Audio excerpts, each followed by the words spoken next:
Chief Minister Conrad Sangma laid the foundation stone for the Greater Tura Urban Water Supply Scheme at the District Auditorium in Tura today. The event was attended by key dignitaries. In his address, Sangma highlighted the long-anticipated project, recalling it as a dream from 2004 and expressed hope for its completion by 2027. He also outlined future plans for Tura, including the Baljek Umroi flight and Tura IT Park, as well as second phase of beautification and street lighting in Tura. Given us this responsibility to lead them, to take the state forward, and we want to assure you that when we are able to move forward like this, when we get support from the people, we are more determined to work even harder to ensure that more and more changes can come through.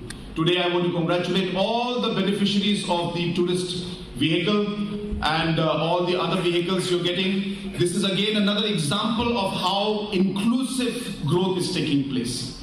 It is not about just the big contracts we are doing, but every small person, wherever possible, entrepreneurs, youth, farmers, women, we are ensuring that we are there to support you and give you full support from our side.